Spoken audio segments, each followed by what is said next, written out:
Oi, gente, eu sou a Tati Bernardi, escritora e colunista da Folha de São Paulo, e este é o podcast Se Ela Não Sabe, Quem Sabe? Um projeto parte da iniciativa Todas, de conteúdo voltado às mulheres. E hoje nós estamos aqui para ouvir o que mulheres incríveis e com mais de 50 anos têm a dizer. A ideia é se reconhecer nelas, trocar experiências e aprender como viver com mais força e sabedoria. E hoje eu converso com Isa Cortada, mulher preta, docente artista, pedagoga, educadora física, atriz, professora de dança, orientadora educacional e pedagógica de 7º e 8º anos do Colégio Equipe. E, em março desse ano, ela esteve na linha de frente da manifestação contra o ato racista que ocorreu contra estudantes no Shopping Genópolis.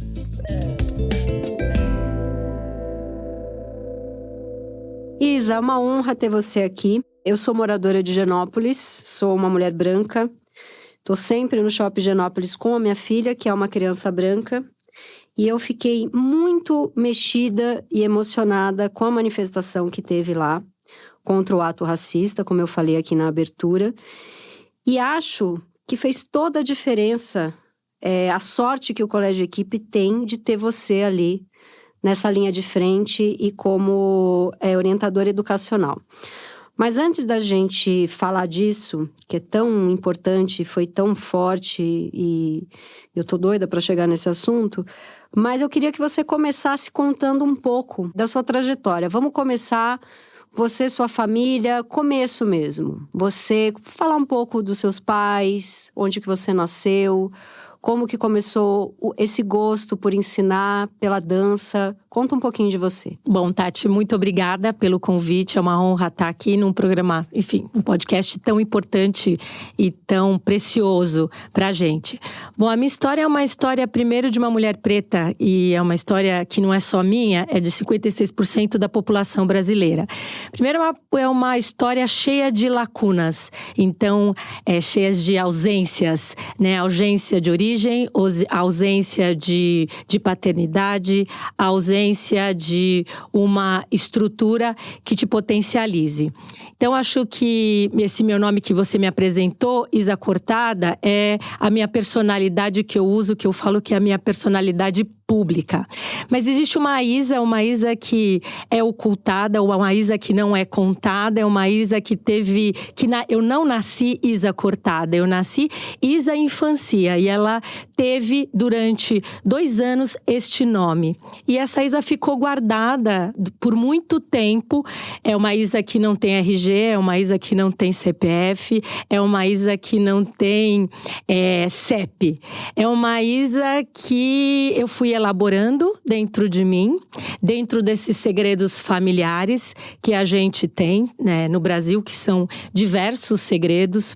É uma Isa que eu assumi como potência e como manancial para eu poder me conscientizar nesse lugar de pessoa negra.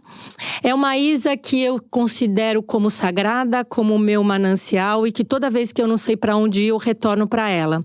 Mas é uma Isa da privacidade, né? Uma Isa em que eu guardo para as minhas sessões de terapia, para os meus amigos mais íntimos, em que eu dialogo sobre quem ela é.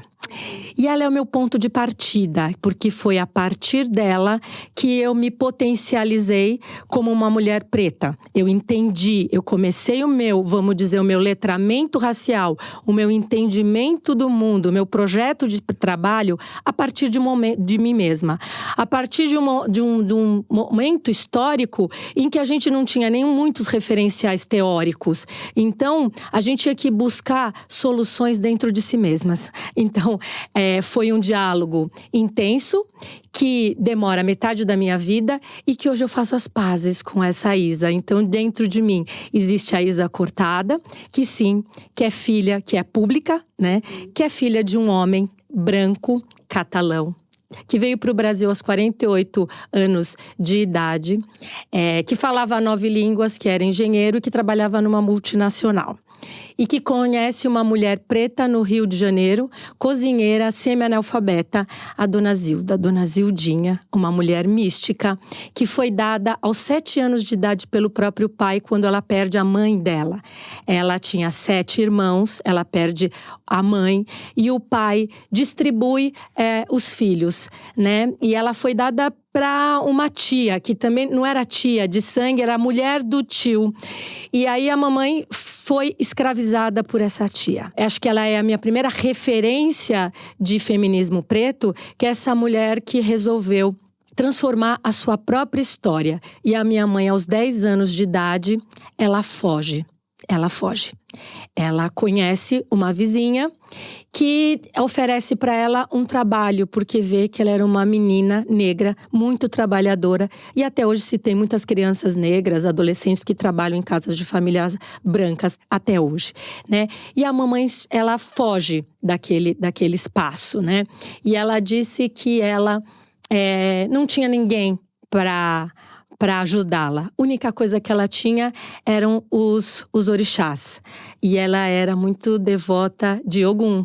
Então eu acho que começa a minha história por aí, de uma mulher não letrada que lutou a vida inteira para que eu e minha irmã nos letrássemos. E teve vamos dizer, um encontro com um homem branco, que é aquele branco salvador e que transforma. Então, na minha casa, eu tinha já uma ambiência racial. Eu tinha algo que não se existia naquele Brasil do anos 70, né? Essa coisa de casal interracial. E nós éramos meio que uns ETs, porque o meu pai, com todo o seu eurocentrismo, e a mamãe, uma descendente de africanos. E 2 culturas dialogando. Mas nós éramos muito, muito felizes. E dentro da minha casa tinha uma exigência muito forte pela parte branca, né? Desta coisa do estudo. Tinha um valor pelo estudo. Então, o meu pai tinha eu e a minha irmã. Mas ele tinha uma frase muito engraçada que a gente usava, que era os filhos do pai. Que eram outros filhos que o meu pai tinha, né? Que nós somos ao todo 11 filhos, né? E esses filhos do pai também estudavam. Aqui no Brasil? Não, em vários territórios. Outros países. Outros países. Tem os bascos, né? Tem os manauaras. Então, assim, a gente é uma família muito diversa. Então, a diversidade sempre teve posta na minha vida.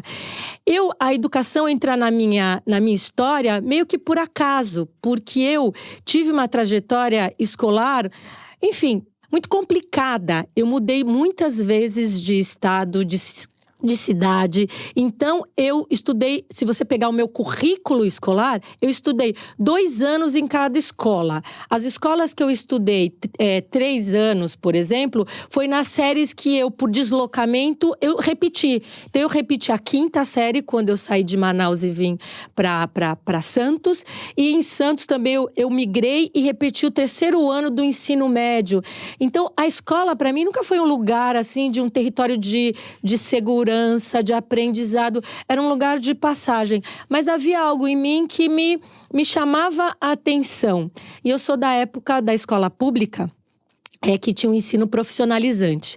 E aí eu fui fazer o magistério. E eu não me encantei pelo magistério. Eu achei o magistério um curso... tinha muitas meninas, não tinha uma diversidade de gênero naquela época.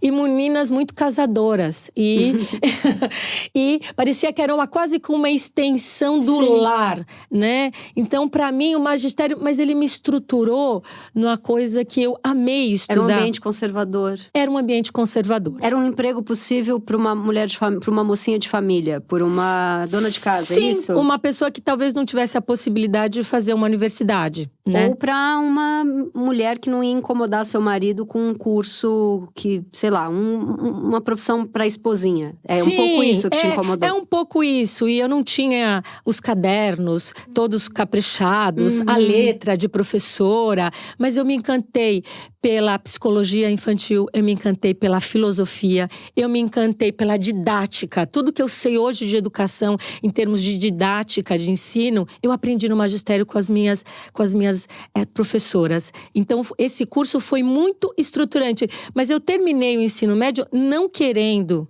ser professora. né? Eu era atleta aos 14 anos de idade e eu virei atleta, né? E virei atleta por um trauma da escola. Quando eu reprovei a 5ª série, eu estudava num colégio de freira. E nesse colégio de freira, eles davam os resultados publicamente. Juntavam, só tinha menina, ainda estava naquela pauta de só ter meninas. E juntaram todas as meninas e foram dizendo os nomes, né? Tati, e nomes e sobrenomes. E quando me disseram o meu nome, Isa Aparecida Anacleto Cortada, uma das freiras, a irmã Edília, ela falou reprovada. E eu era uma das únicas meninas negras que tinha naquela escola. Tinha eu e as sobrinhas do Pelé. E achavam até que eu era a sobrinha do Pelé, não sei porquê. E eu saí correndo, Tati, eu saí correndo.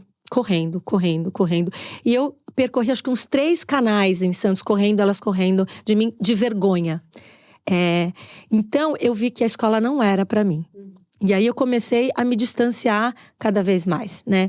E aí eu entro na educação num outro momento. Aí eu me transformo em atleta.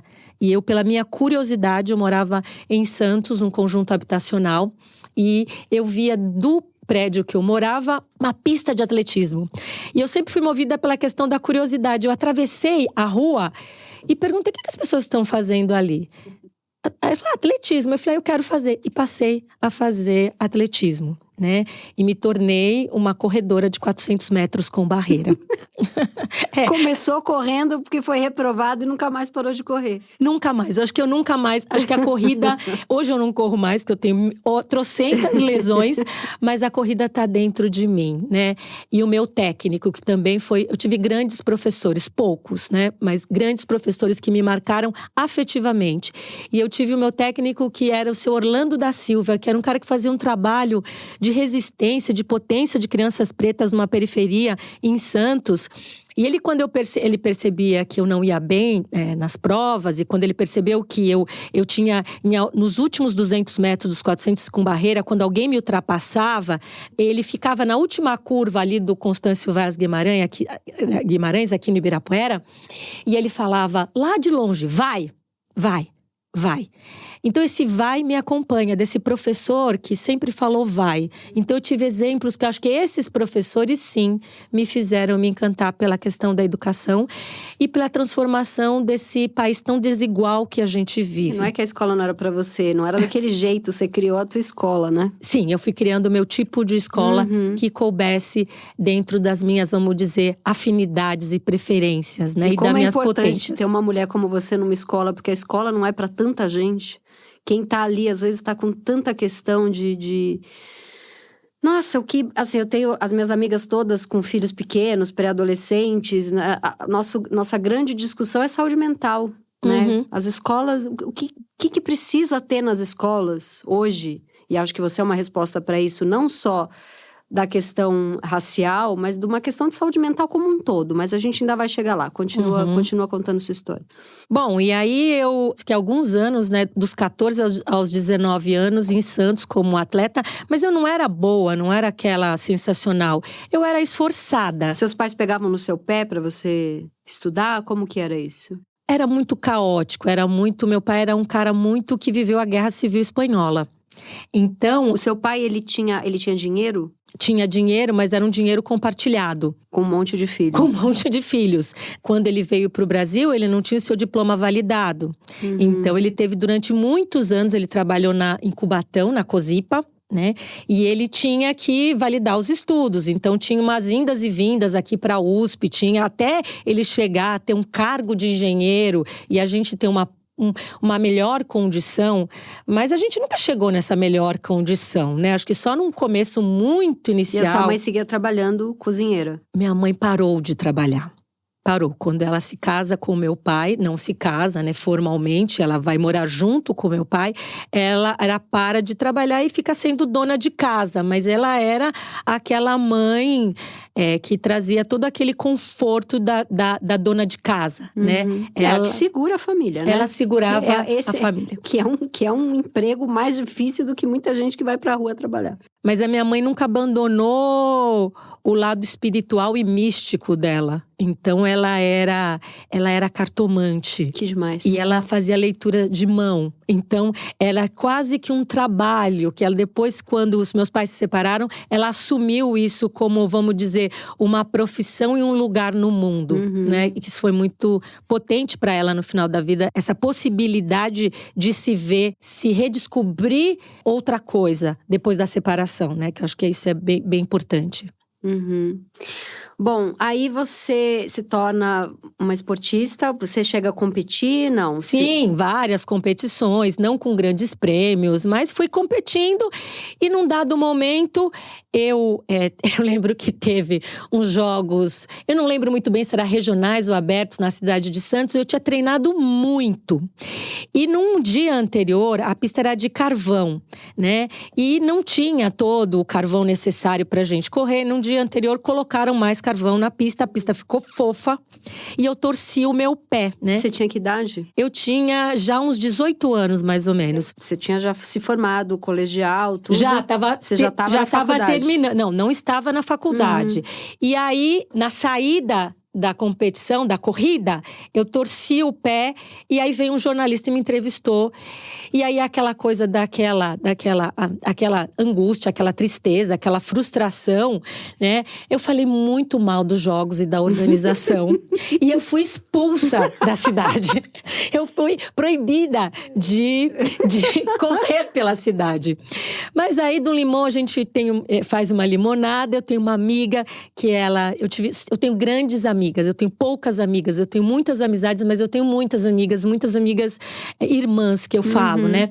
E essa amiga falou assim, não, a gente vai fundar uma equipe nossa numa outra cidade. Eu falei, como assim? O nome dela é Cildeia. E aí nós fomos bater na porta da cidade do Guarujá, uma cidade vizinha que não tinha pista, e a gente fundou uma equipe de atletismo lá. Só que não tinha estrutura, a gente ia treinar na praia, né? Não tinha barreira. E aí eu resolvi vir para São Paulo, sozinha. Ela já estava aqui. Com 19. Com 19 para 20 anos, sozinha. Eu vim, peguei todas as minhas coisas, me despedi de minha mãe já estava separada do meu pai. Eu lembro que eu olhei assim, pela última vez assim, e falei, eu nunca mais volto para cá, porque eu já sentia que aquele ambiente não era para mim, que eu estava me reduzindo como pessoa. E aí eu vim para São Paulo. Naquela época que eu só conhecia São Paulo via Gil Gomes. Gil Gomes lhes diz, a menina saiu de Santos e foi assassinada. Afe Maria, que pavor. Pavor. E aí eu aluguei um quarto, uma vaga de moças na rua Doutor Seng, ali... Acho que é Bexiga ali, eu ainda não me situo muito bem. E eu treinava ali no Ibirapuera. Mas eu sempre fui uma pessoa muito controlada, né? Eu aprendi com meu pai a ter um planejamento. Eu tinha um pequeno patrocínio da cidade do Guarujá. E eu resolvi fazer um trabalho no intervalo que eu não treinava, eu não fazia faculdade, né? E aí eu arranjei um trabalho como telefonista, porque eu fazia trabalho de telefonista nas férias em Santos, né? Que é na Telesp, na antiga Telesp, né? E eu consegui um emprego nesse lugar, me senti assim sensacional de conseguir esse emprego lá. E num dia lá na salinha da telefonista, que eu trabalhava das 2 às 8, eu estava lá trabalhando, entrou um rapaz, né? Um músico, né? Para me pedir para telefonar, porque o baterista estava atrasado, né? E esse músico, a gente ficou conversando um pouco. E na semana seguinte, ele me ligou nesta empresa e me convidou para sair. E era bonitão. Era bonitão. E eu acabei me casando com este músico. Você está casada com ele? Não, a gente não está casado. Faz 2 anos que a gente se divorciou. Mas eu acho que naquela época, eu queria ganhar dinheiro. Eu queria sair de uma situação de pobreza. E queria ajudar minha mãe, que era uma mulher que ficou muito sem eira nem beira depois da separação. Meu pai não foi uma pessoa legal na época da separação. Não foi uma coisa muito... Os homens normalmente não são legais na separação. Eles não aprenderam a dizer adeus com qualidade, né? E aí eu fiquei... Nossa, eu estava na época da informática, da tecnologia. Imagina, eu sou péssima em matemática. Eu pensei em fazer informática. E aí, esse meu ex-marido, né, Paulo Padilha, falou, não... você corre, por que você não vai fazer educação física? E ele já tinha feito educação física, ele é músico, ele fez educação física, sociais e depois música. Eu fui fazer educação física. Aí, eu assumi, com 6 meses que eu estava na graduação de educação física, eu comecei a dar aula de educação física. E de lá, que isso foi em 89, eu nunca mais parei de dar aula. Então, eu já sou aposentada, né, como professora de educação física, mas eu não me considero, acho que foi minha porta de entrada na educação. Eu nunca dei aula de esportes, eu sempre dei aula de práticas expressivas, como capoeira, como dança, como jogos cooperativos. Então, eu fui me forjando como educadora a partir da compreensão do corpo no mundo. E fui problematizando as questões sociais no corpo, a partir da dança. Então, isso me potencializou para fazer o que eu faço hoje. Dá um exemplo, por exemplo, na capoeira, como que seria trazer essa questão social para uma ação no corpo, uma dança? Dá um exemplo. A capoeira, primeiro, ela é uma luta de resistência, né? A capoeira, ela nos acompanha no processo de libertação, né? A capoeira, ela foi criada em solo brasileiro por descendentes africanos, né? E por africanos. No Brasil colônia, ele é uma luta, pode ser uma luta, que pode ser uma dança, que pode ser uma filosofia. Ela nasce dos escravos? Ela nasce dos escravizados, de pessoas escravizadas. Não essa capoeira que a gente conhece hoje, dos playboyzinhos. Que tem toda uma capoeira aí contemporânea que está muito longe dos princípios da capoeira. Que a capoeira, ele tem um projeto de libertação, um projeto de pensar o negro no Brasil. Então, quando você pensa de uma capoeira dentro de uma escola, a gente precisa ver que capoeira é essa, porque muitas vezes são aulas de preconceito, porque primeiro não problematiza as canções. A gente vê canções ainda com conteúdos muito racistas, canções que colocam o negro num deslugar, né? Então, pensar a capoeira como um projeto político, né, é também repaginar a capoeira dentro daquele ambiente, né? Então, quem é que dá? Por que a capoeira? Saber a origem da capoeira. Então, primeiro a gente tem a capoeira Angola, que a gente fala que é a capoeira mãe, a capoeira ancestral, que foi os primeiros relatos de pessoas que vieram de África, vieram de Angola. E eles se entrincheiravam nas matas para poder escapar. Então, eles falam, porque é capoeira, que é aquele mato ralo, né? Então, a capoeira vem na nossa história, né? Então, a capoeira é um jeito a gente se reconectar com os nossos ancestrais e a gente fala com as lutas de resistência. Mas se ela não tiver contextualizada historicamente, ela fica prática pela prática. Em que momento você estuda esse letramento, que eu imagino que venha também da história da sua mãe, mas claramente você estudou isso também. Sim, eu estudei. Mas eu estudei não de uma forma eurocêntrica. Eu estudei de uma forma decolonial. Eu tive uma sorte, primeiro, quando eu entrei na segunda escola de elite de São Paulo, né? Que eu entrei... Que é o Vera Cruz. Que é o Vera Cruz, né? Eu tive a sorte de trabalhar com um militante negro, Luiz Carlos, que dava aula lá. Jornalista, professor de português, jornalista, carioca. Eu sou do Rio também, eu nasci no Rio de Janeiro, mas nem conheço o Rio de Janeiro. E um professor também de filosofia, Auri Cunha, que são meus grandes, eu brinco que são tutores. E se não fosse por eles, eu não sobreviveria naquele território. Então, quando eu chego, o meu letramento racial, ele chega tardio. Eu tenho uma ambiência racial, mas eu não tenho uma consciência da pessoa racializada. Então, na metade, eu tenho 57 anos, né? Na mesma metade aí dessa minha trajetória, eu vou começar a exercer essas práticas. Então, eu dava capoeira na Escola Vera Cruz. E aí, eles começaram a me problematizar. O que aquela capoeira tinha a ver, primeiro, comigo, e por que eu estava dando para os alunos, né? Então, é a justificativa daquele trabalho. Então, foi um trabalho lento. Então, o meu letramento, ele parte primeiro de entender a minha própria história. Primeiro, desse deslugar, desse lugar de pessoa, de subalternidade, desse papel de não ser amada. A minha mãe, ela disse uma frase tão bonita para mim, que me emociona, que ela disse para mim: filha, eu te tive para eu não ser sozinha. Eu era muito sozinha. Sua mãe falou isso, você tinha que idade? Eu era muito pequena. Eu era muito sozinha. E ela me chamava de Zinha. E Zinha, eu era muito sozinha. E eu não sentia que ninguém me amava. E eu precisava dessa sensação de alguém me amar. Então eu te tive para ter essa sensação de amor, né? Então, e era uma mulher, a minha mãe era uma mulher extremamente bonita hoje as meninas, mulheres pretas, elas têm uma autoestima, elas têm referenciais.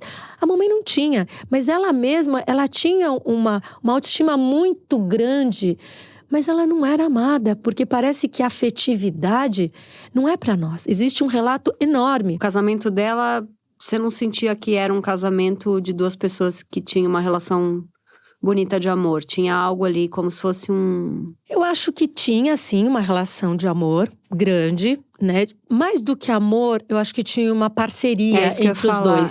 Uma parceria que o meu pai também era uma pessoa que tinha uma história de vida muito complicada. Viver na Guerra Civil Espanhola não foi fácil. Uma pessoa que também, para estudar, apesar de ser branco, falar não sei quantas línguas, ser condecorado, porque foi o primeiro catalão que estudou em Harvard com bolsa e que participou de Olimpíadas do Remo, era uma pessoa que comeu ração de cavalo para poder estudar. E ele vinha de uma família pobre? Não, era de Ourives, né? A família dele era de Ourives, mas acabou se perdendo as coisas, os bens. Ambos meus pais tiveram questões de herança. Eles foram lesados por questões de herança. Tanto a minha mãe como o meu pai. Então, eram pessoas que não tinham grana, né?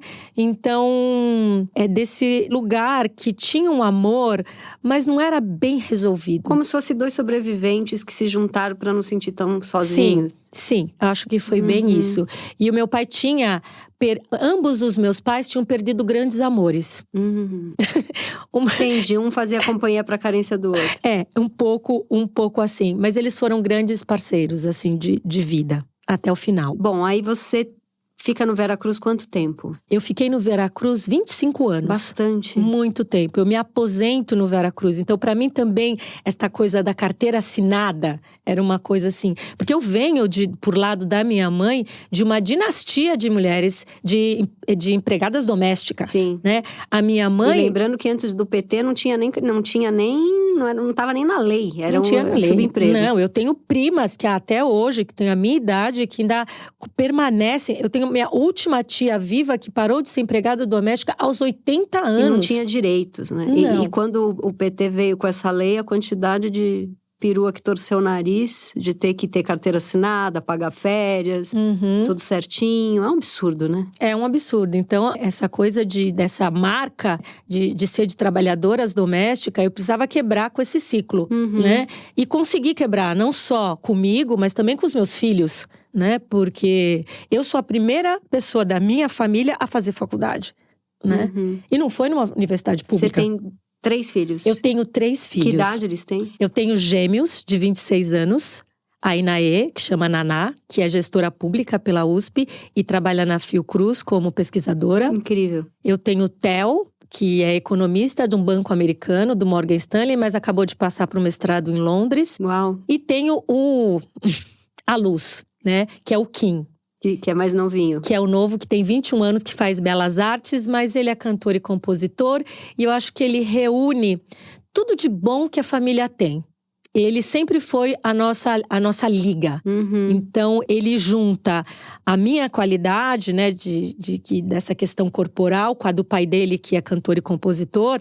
Então, ele sintetizou o que a gente tem de melhor e também dos irmãos. Então, da parte artista de cada um. Da parte artista de cada um. Da cada um. E, Isa, como é que foi chegar pela primeira vez num colégio de elite paulistano? Você achou que você ia ficar um peixe fora d'água e aos poucos você foi fazendo a sua galera? Ou desde do primeiro dia foi bem recebida? Porque assim, 25 anos eu imagino que era um ambiente salutar para você ficar tanto tempo, né? Mas logo que você chegou, foi uma construção? Olha, foi uma construção muito lenta. Eu comecei primeiro no Colégio Equipe. Aí depois você voltou agora de novo para a Equipe. Eu comecei no Colégio Equipe, depois de um ano eu entrei no Colégio Vera Cruz. Então eu fiquei concomitante em dois espaços, de 2 escolas de elite. Foi muito difícil. Muito difícil. Partindo do quê? Tinha preconceito de aluno, por exemplo? Sim, preconceito de aluno, mas não escancarado, né? E eu também não tinha tanto letramento, eu também não percebia tanto. E eu não me sentia potente naquele lugar. Eu me lembro que no meu primeiro ano de aula do Equipe, eu chorava quase todos os dias. Eu me sentia… as pessoas eram muito potentes, eu não era daquele território. Eu não tinha estudado em nenhuma das escolas de elite de São Paulo. Eu não tinha estudado em nenhuma faculdade de elite de São Paulo. Enfim. Tamo junto. Eu também não estudei em nenhum desses. E aí, não era o meu território, era mulher preta. Eu sempre tive uma facilidade com pessoas. Eu gosto de gente, né? E eu sempre… Acho que o que os meus pais mais me ensinaram é esses deslocamentos que me colocam na vida que eu posso viver em qualquer lugar. Eu posso viver em qualquer lugar, então para mim nada é intimidador, né? Os ambientes que eu passo, como para alguns negros, por exemplo, ir ao shopping em Higienópolis. Eu ponho o carão e vou pro shopping em Higienópolis e ponto final. E se acontecer alguma coisa… Você faz seu escândalo na hora. Eu faço meu escândalo. Mas foram anos, Tati, muito difíceis, porque eu também não tinha uma formação de escola formal. Eu vinha de projeto social. Antes de trabalhar no Equipe, eu trabalhava na estrada M. Boimirim, número 5000. No projeto Clube da Turma, que lá que eu fui entrar em contato com a arte e educação, né? Então eu vivenciei coisas ali muito potentes, mas coisas também muito difíceis de se viver quando a gente teve uma rebelião na FEBEM, na época Tatuapé, em que os meninos, os menores infratores, foram transferidos para esse equipamento da tarde para a noite. E eu fiquei 24 horas garantindo a sobrevivência daquelas crianças, daqueles jovens dentro daquele equipamento. Então eu estava acostumada a trabalhar com um outro público, que tinha uma carência muito explicitada e precisava muito de mim. Então eu tirei crianças de situações muito difíceis na periferia. E aí você chega numa escola que as crianças têm uma autoestima para além do imaginado. Para além do imaginado, altamente branco, totalmente eurocêntrico, todo mundo muito dentro de um padrão. E eu me sentia um ET, como eu sempre me senti em vários espaços. Mas eu tive a sorte porque o Equipe é uma escola muito humana, tem valores muito humanos. Então eu tive uma formação, eu acho que é uma das escolas, como Vera Cruz também, que é uma escola que forma professores. Então eu tive, ao longo deste período, uma formação assim, muito customizada para as minhas necessidades. Então, diálogo constante com a direção, com as orientadoras. Mas foi difícil pela minha psique. Não era nem por conta de como a coisa estava ali, né? Meu corpo não era incluído, né? Então, eu me sentia muito mal nesses espaços, né? Mas aos poucos, né? Que eu acho que essa coisa de você ter um suporte de terapia… ele te estrutura muito. Sim. Então, eu acho que foram anos de sessões de terapia. E fazer seus colegas dentro do ambiente também, como você contou, esses 2 professores, né? Sim, e acho que eu tive não só esses professores, mas eu tive grandes parceiras de trabalho, né? Pessoas que… A Mônica, por exemplo, que é minha parceira de trabalho, que trabalhou comigo 20 anos, que a gente estudava junto. Mas aí, Tati, foi uma loucura. Eu estudo o tempo inteiro. Né? Desde cursos na universidade, mas também cursos rápidos. Então, o tempo todo eu estava estudando e correndo atrás de um prejuízo, vamos dizer, educacional, né? Para poder chegar próximo das pessoas. Sim, sim. Então, sempre foi isso. E sem pares. Hoje em dia você sente… Acho que pertencer é uma palavra ainda muito difícil para uma mulher preta, porque o país ainda é extremamente racista, elitista.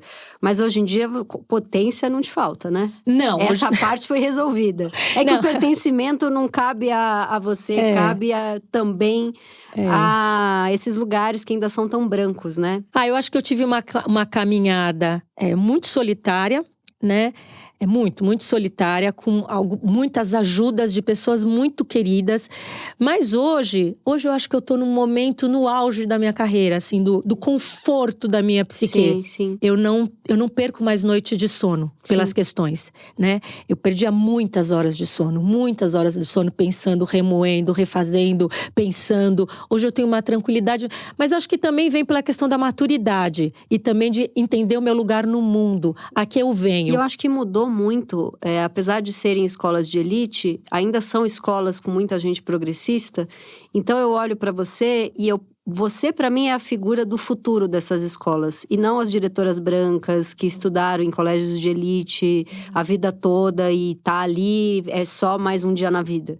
Para mim, hoje, o futuro é ter uma pessoa como você, que faz toda a diferença. Então, chegando agora na manifestação contra o ato racista que ocorreu lá no Shopping Higienópolis, eu fiquei pensando a importância de ter uma criança que volta para a escola e conta o que aconteceu e ter você ali como a orientadora. Isso faz toda a diferença. Eu acho que esse barulho não seria 1/10 do que foi se chegasse numa orientadora branca. Queria que você contasse um pouco como é que foi isso. Bom, primeiro, quando eu sempre tive o corpo como a resolução dos meus problemas. Então, esse lugar de chegar, que é bem do corredor, né? Por isso que eu gosto do esporte, né? Às vezes você não corre nada, e você vê que você chegou e correu 20 metros, é físico essa evolução, né? Então, em todos os meus projetos pedagógicos… Mas é tão lindo porque você é extremamente mental também, sim. né? Você fala…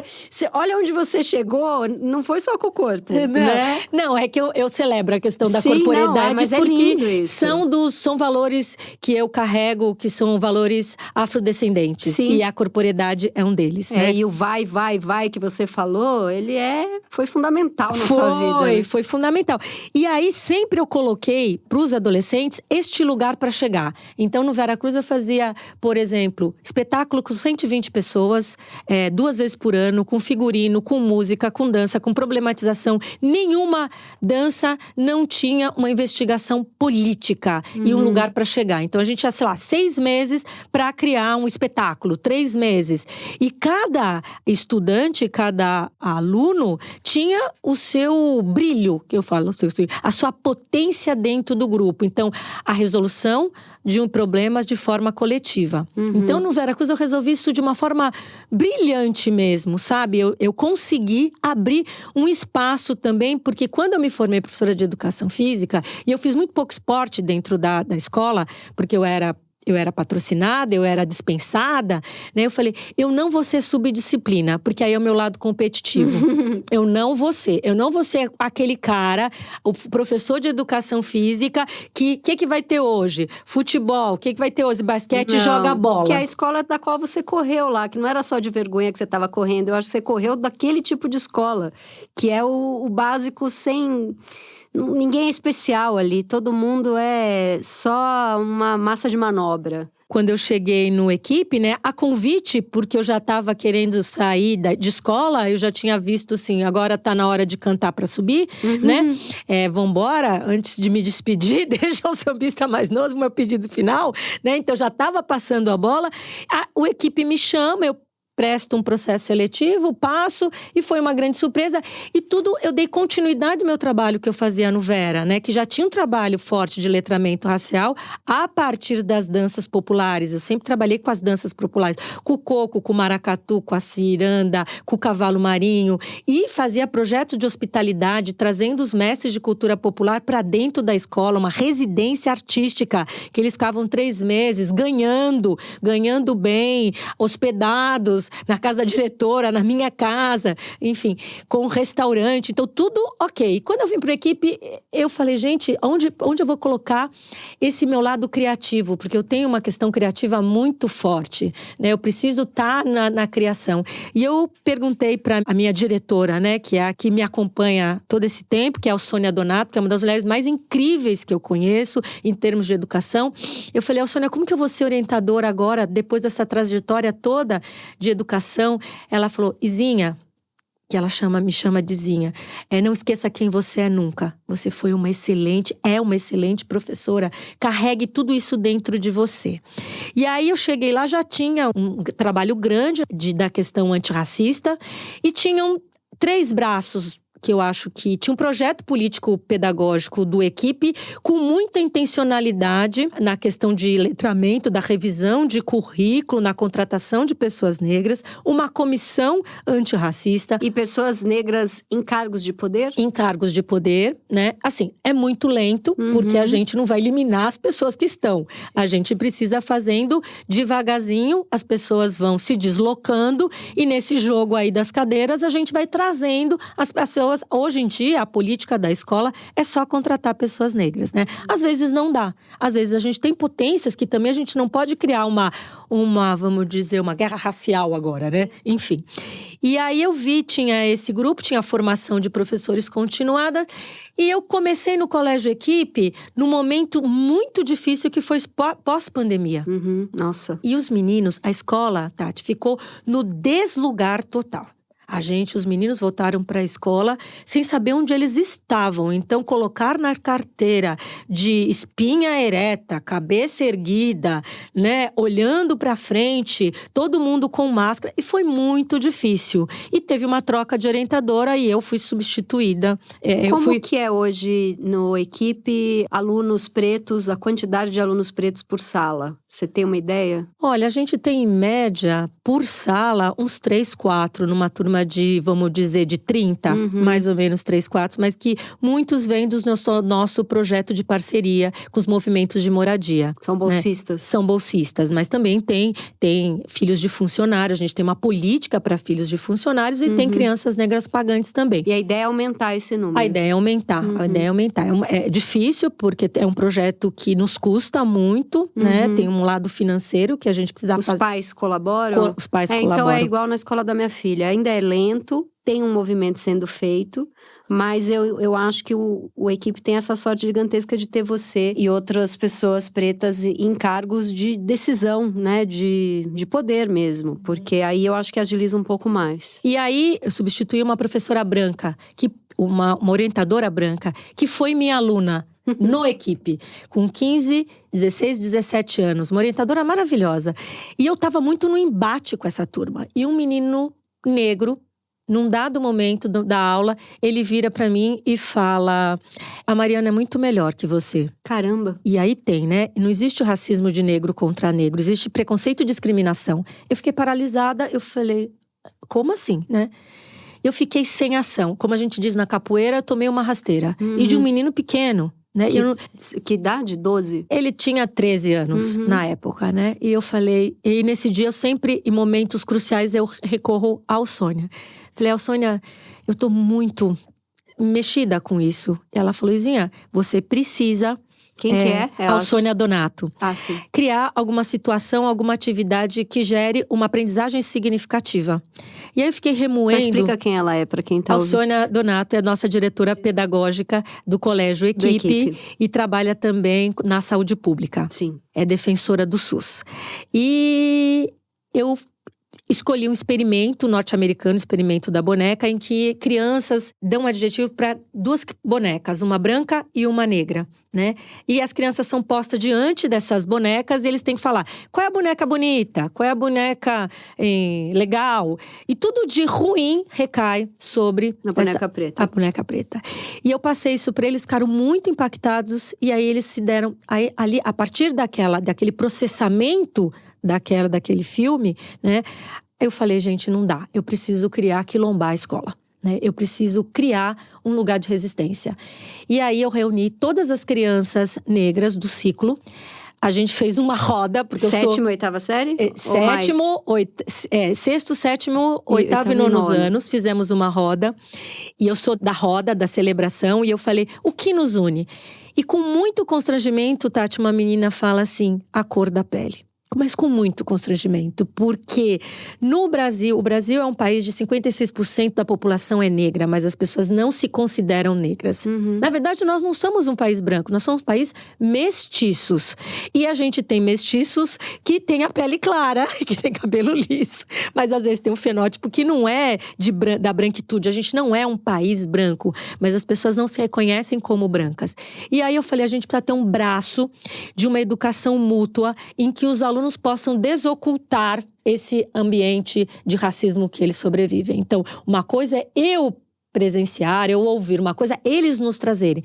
E aí eu criei o Equipreta junto com a Mariana Donê, que era minha parceira de trabalho. Ela é preta? Ela é branca. Foi minha aluna e é uma excelente orientadora. E a gente criou o Equipreta. E aí esse Equipreta foi crescendo. Hoje ele tá na espinha, vamos dizer, dorsal da escola. A gente tem desde o Equipretinha, desde a educação infantil até o ensino médio. No ensino médio e no ensino fundamental, a gente tem reuniões semanais fora do horário, fora da grade da escola. A gente tem assim, são dois tipos de trabalho. Para as crianças negras, né, é empoderamento. O letramento é para as crianças autoestima. É falar das suas belezas, falar das suas potências e acolhimento em situações em que eles sofrem racismo. Já para as crianças brancas, foi o que aconteceu lá no shopping, é desse lugar de letramento, desse lugar de conscientização que eles não são racializados, mas eles racializaram. Que eles são herdeiros de pessoas que escravizaram. E aqui do lado são pessoas que foram escravizadas. Então, como é que a gente faz essa reparação? Então, são 2 tipos de trabalho no mesmo grupo, né?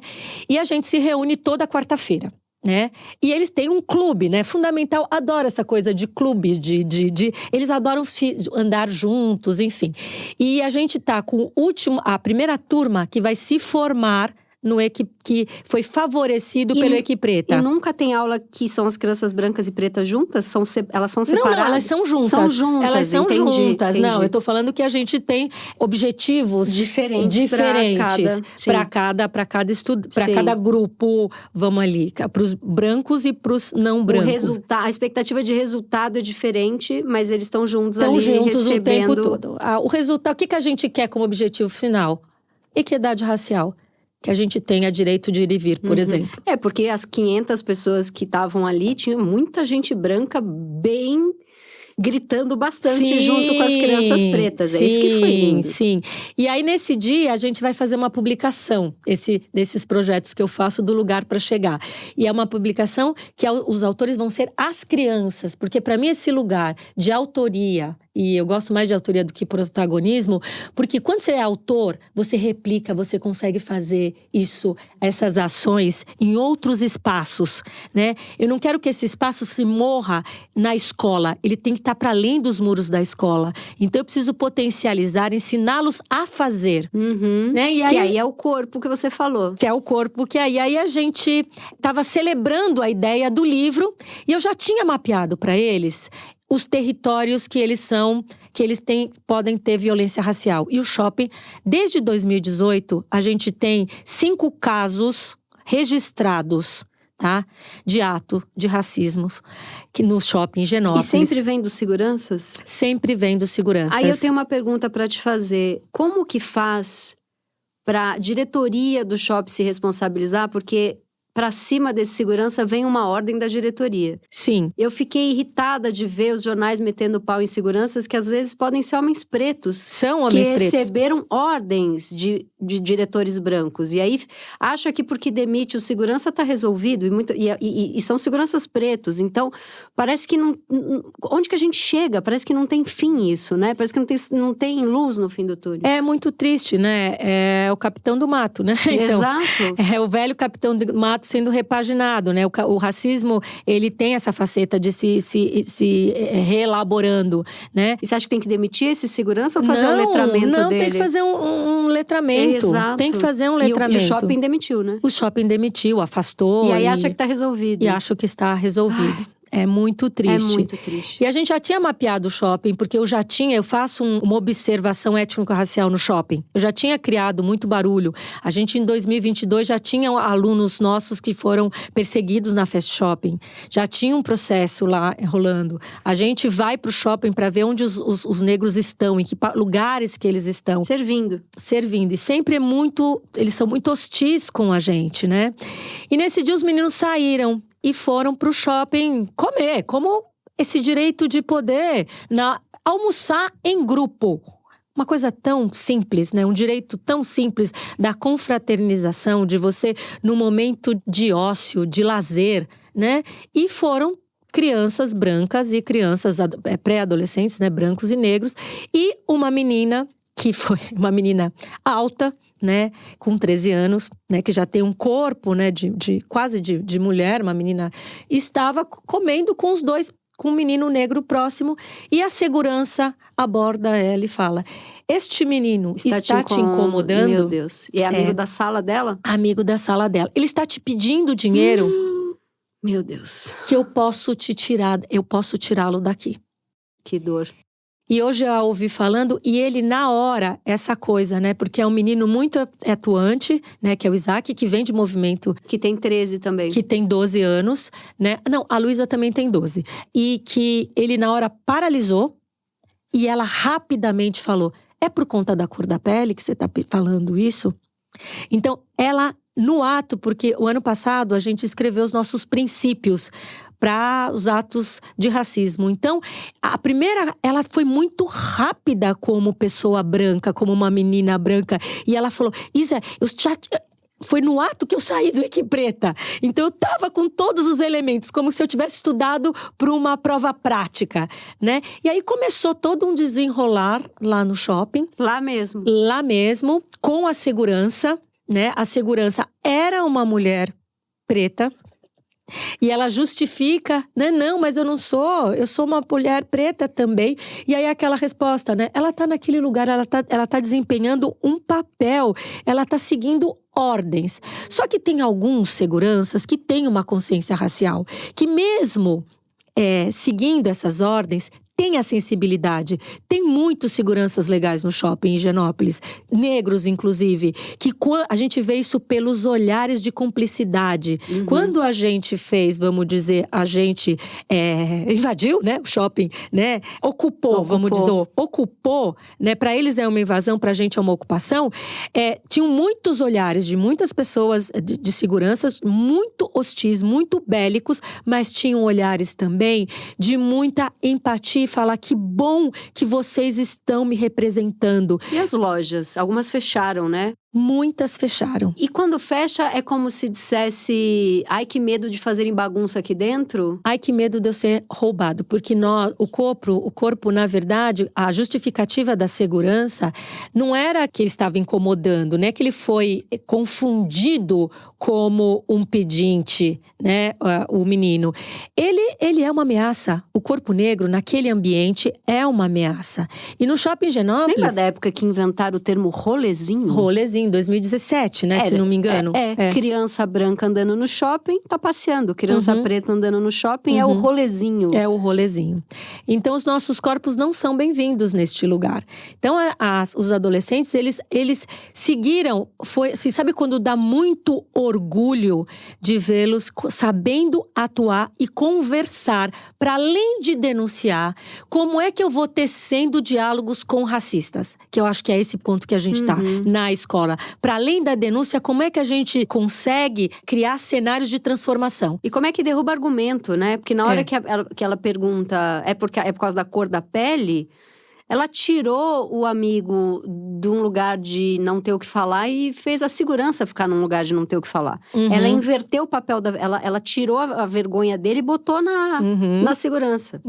E eles continuaram, né, conversar. Ela chamou um supervisor, o supervisor veio. Aí tinha, por sorte, o professor de matemática que tentou fazer uma mediação, fez uma mediação ali, né? O supervisor ofereceu um prato, uma refeição… Meu Deus, só piora. Gratuita para o professor. E o Isaac falou assim, como o meu sofrimento poderia ser trocado por um prato de comida. Não, e oferecer um prato de comida é o que é? Uma esmola que eles estão dando? Não, vamos deixar, assim, é um mal entendido. Então, o racismo, ele passa por isso. Muitas pessoas que não têm esse letramento, eu me deparo com muitos negros que acham que nunca sofreram racismo. Que a gente vive numa democracia racial. A gente vive racismo desde o momento que a gente nasce como preto, né? As pessoas têm medo de serem acusadas como racistas. Então, elas leem tudo. Nossa, eu estou me letrando tudo. Mas todo mundo tem o seu quartinho de empregada. Todo mundo explora as suas diaristas. A pessoa não come a mesma comida que você come. E o uniforme? O uniforme. Eu não me conformo com o uniforme. O que mais me pega, Tati, é a roupa íntima. Sabe, o Brasil é o único lugar que as pessoas não lavam a sua roupa íntima e não lavam o seu vaso sanitário. Isso é feito por uma mulher preta normalmente, né? As elites, vamos dizer.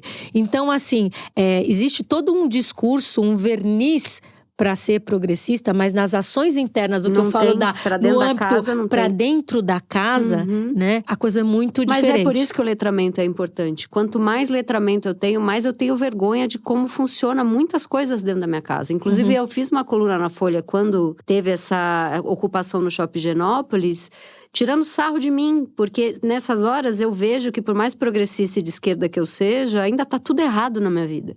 E eu acho que o branco tem que perceber o quanto ele é ridículo e passar muita vergonha, quanto mais letramento ele fizer. Porque senão não tem transformação. Mas isso é um processo lento, né? Acho que a gente é consciente e ainda incompetente, né? Eu e meu ex-marido, a gente conversou. A Rita tá numa escola de elite, convive com muito riquinho. Vamos botar ela no teatro para conviver com mais crianças. Vamos, eba, lá. A gente botou num teatro em Higienópolis. É ridículo. E a gente só percebeu isso um mês depois. A gente não ia botar num teatro... Putz, a gente quis botar aqui do lado de casa para facilitar. É uma repetição de ações que só deixam a gente mais protegido, mais na bolha. É confortável, né? Só que não é confortável. Quando eu tenho uma filha de 7 anos... Quando eu vi vídeos e fotos da ocupação no Shopping Higienópolis com aquela quantidade de crianças chorando, eu fiquei uma semana, tô até agora, me dá vontade de chorar só de pensar. É foda. E o racismo, ele traumatiza. Por isso uma reparação contínua a gente precisa do shopping, né? A gente tá pedindo a reparação porque um pedido de desculpas não vai tirar o trauma. Não, tem que ter… O shopping tinha que… Do dia que isso aconteceu até, sei lá, próximos 10 anos, toda semana ter alguma ação. Eles têm aquele espaço lá de festival de comida. Faça daquele espaço letramento. Leve músicos, leve filósofos, leve você várias vezes, professores, para ter letramento, encontros. Tem que ter debate, tem que ter apresentações, tem que ter… Sabe, não adianta… Não adianta, porque a gente demitir o segurança. A gente vai traumatizando e vai travando. O meu medo é, será que o Isaac vai conseguir, Giovana, vão conseguir entrar no shopping? Será que eles vão conseguir refazer esse caminho? Porque é um trauma. É um trauma. Eu não sou bem-vindo aqui. Então, ele vai… E é um trauma aos 12 anos, aos 12 anos. É muito cruel. Isso porque Isaac, mesmo sofrendo tudo isso, tá numa escola… que faz o letramento de outras crianças brancas, ele tem você. A gente pensa no trauma de uma criança de 12 anos, que é gigantesco, que eu, como pessoa branca, não consigo imaginar, mas que chegou na escola e recebeu todo esse afeto e esse amor. Porque a dor do Isaac é a minha dor. Claro. E a dor dos meus filhos. Os meus filhos, eles também sofrem racismo o tempo inteiro. Eu tenho uma filha muito militante que consegue, mas mesmo assim, tem hora que o racismo nos pega de um lugar. Então, são os meus filhos, eu tô falando dos meus. Eu não tô falando, o Isaac é do meu grupo étnico. Sim. Então, a dor dele é a minha dor. Isso faz toda a diferença. E eu, quando aquela vivência lá, vamos dizer que foi uma aula na rua, foi uma aula. Ali é uma aula. Eles precisavam vivenciar uma das estratégias e meios de resolução de um problema social. Então, para além da manifestação, do formato, primeiro o conteúdo era deles. Eles que selecionaram as canções, eles que fizeram os cartazes, eles que estavam, os movimentos estavam… Os pais foram também. Foram. Né? Os movimentos vieram com muita força também. Se não tivesse os movimentos por trás, a gente não conseguiria, porque os movimentos têm uma agilidade… Para além da escola Então tem os movimentos. Sim, os movimentos nos chamaram e falaram: o que vocês vão fazer? A gente falou: a gente já fez uma ação. A primeira ação foi feita com a autoria das crianças. Dentro da escola, num primeiro momento? Não, no shopping. No shopping, mas… Porque eles fizeram a denúncia, depois eles tentaram, um grupo de meninas ficou no shopping, tentaram acionar o site, fazer uma denúncia online. Elas falaram que era muito difícil. E depois de muitas tentativas, elas foram no saque que estavam conversando com a gerente do shopping. Isso no mesmo dia? No mesmo dia, eu fui resgatá-las do shopping. Porque elas ficaram lá. Elas ficaram lá e falaram: a gente vai fazer a denúncia e registrar. Então, num primeiro momento do ato, quem encaminhou foram os adolescentes. Num segundo momento, o movimento de moradia, por saber já de todas essas questões, lá do rolezinho, de todas essas ações racistas, esses atos racistas… E você tem uma conexão direta com eles? Sim, porque são oriundos os nossos estudantes são oriundos desses movimentos de moradia sem teto do centro do Maria Letícia, da 9 de julho. Tem vários movimentos de moradia que os nossos alunos vêm desses movimentos. E eles se conectaram com a gente e eles deram o quê? Eles fizeram a cama para essa aprendizagem significativa. Para além do que aconteceu, foi uma aula de como se mobilizar. Então, eles estavam ali na linha de frente, eles estavam fazendo as canções, eles estavam totalmente liderando o processo. Eu sou o quê ali? Eu sou uma catalisadora, né? E eu vou dando forma para aqueles de insumo que eles vão trazendo. O menino que te disse que preferia a professora branca, ele tá lá ainda? Tá lá um querido. Hoje em dia ele tá já apaixonado por você. Não, um querido, mas ele reflete o pensamento de uma sociedade. Claro. O racismo estrutural. Até para pertencer, ele precisa repetir. O racismo estrutural, ele é tão potente que faz que os próprios negros não gostem dos próprios negros. Então, a pior coisa é adentrar num prédio como esse e ter que dar o RG para uma pessoa negra que olha para mim e fala: o que essa pessoa vai fazer lá? Sabe, aquele olhar é muito estranho. Muito. É muito estranho, né?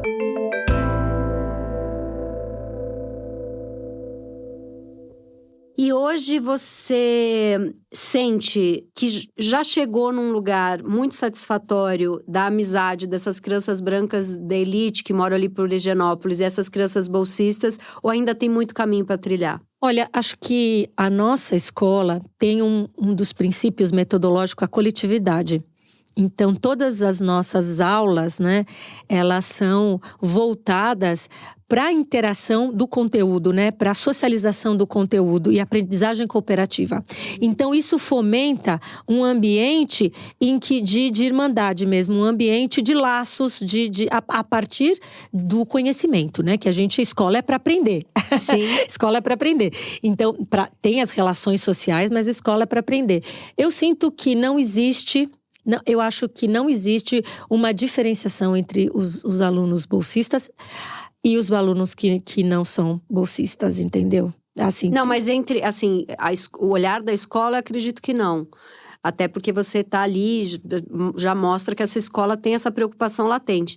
Mas entre as crianças, o entrosamento já é o que você chama de rolou, é satisfatório, ou ainda tem muito caminho para trabalhar com essas crianças brancas? O entrosamento é total. Eu acho que total. Eu acho que nessas duas escolas que eu trabalhei, tanto no Equipe como no Vera… Ou seja, é um trabalho da escola, porque o que a gente mais escuta é que em outras escolas as crianças bolsistas sofrem muito preconceito. Não, essas crianças nesses dois espaços que eu trabalhei são crianças totalmente absorvidas. E no Equipe eu vejo um fenômeno muito engraçado, porque 7º e 8º ano já começam os namoros. E eu vejo eles se realizando afetivamente.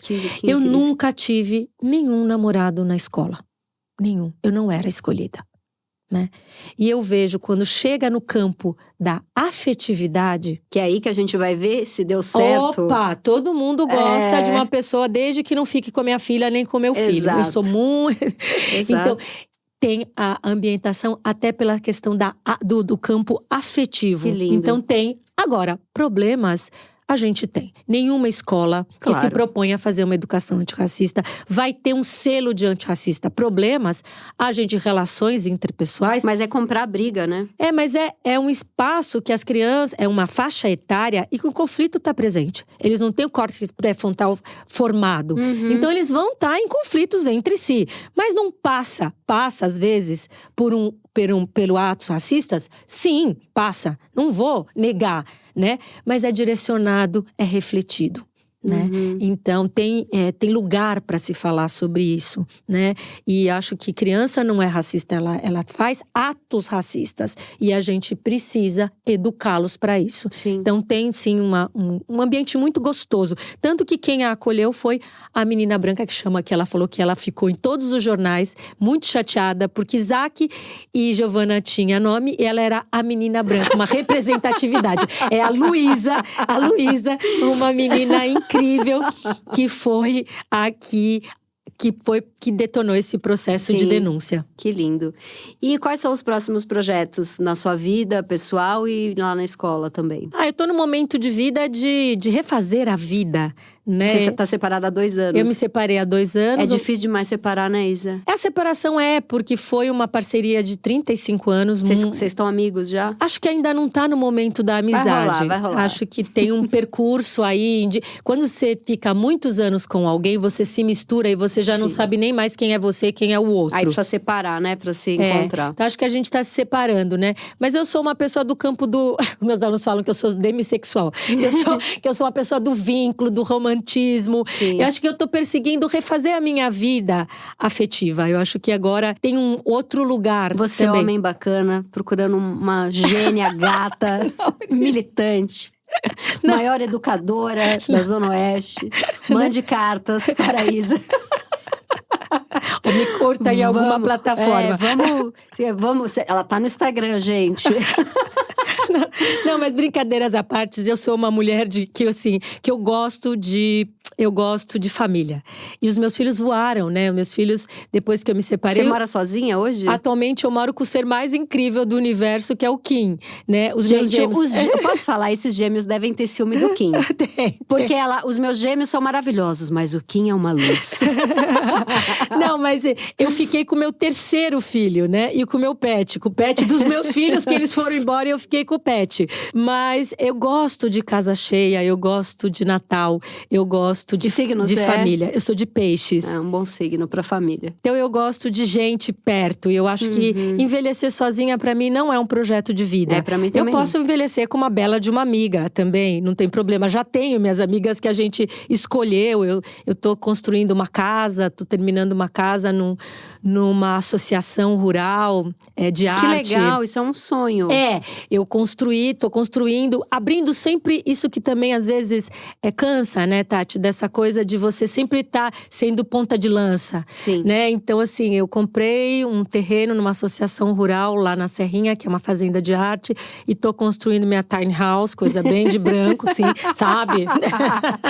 Mas com um projeto bem decolonial. Muito bom. Né? Mas a ideia acho que vivenciar esses anos acho que agora eu posso trabalhar com a educação de um outro lugar, esse lugar de você estar no poder decisório, de poder ver para onde a banda deve andar. Isso é muito bom. E a escola tem plena confiança no meu trabalho, e não só no meu, de todos os professores. Então eu tenho uma liberdade de trabalho que é muito bacana. Nossa, muito importante. Muito bom. É liberdade, eu tenho autoria. Isso é muito bom. Então, assim, eu quero que Essa ocupação foi olhada por toda a diretoria da escola com apoio? Eles estavam com a gente. Eles estavam. Eu acho que o equipe tem essa coisa da gente ter essa coisa a gente se vê como interdependente, né?